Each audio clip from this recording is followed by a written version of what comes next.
நேற்று முன்தினம் சூட்கேஸில் தலையில்லாத ஆண் சடலம் மீட்கப்பட்டது பெரும் அதிர்ச்சியை ஏற்படுத்தியிருந்த நிலையில் தற்போது விசாரணைக்காக 20 தனிப்படைகள் அமைக்கப்பட்டிருக்கிறது. மேலும் விவரங்களை எமது செய்தியாளர் சசிதரன் வழங்கிட கேட்கலாம். வணக்கம் சசிதரன், தற்போது இந்த விவகாரத்தின் விசாரணை எந்த கட்டத்தில் இருக்கு? முழு விவரங்களை பதிவு பண்ணுங்க. சென்னை முழுவதும் பெரும் பரபரப்பை ஏற்படுத்திய இந்த பெரம்பூர் சூட்கேஸ் விவகாரத்துல 48 மணி நேரம் ஆகியும் கொலை செய்யப்பட்ட நபர் யார், கொலை செய்தவர்கள் யார் என்பதில் கண்டுபிடிப்பதில் பெரும் சிக்கல் நிலவி இருக்கிறது.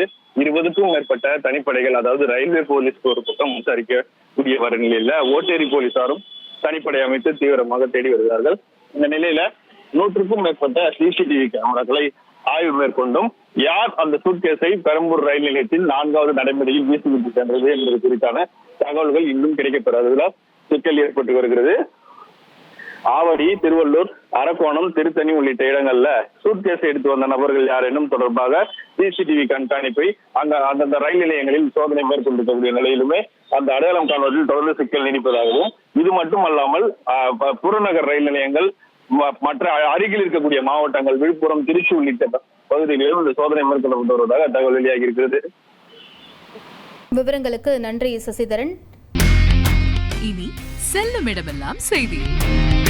தந்தை டிவியின் வாட்ஸ்அப் சேனலை ஃபாலோ பண்ணினா செல்ல இருக்கும் இடமெல்லாம் செய்தி. இதோ QR கோட், இப்பவே ஸ்கேன் பண்ணுங்க, ஃபாலோ பண்ணுங்க.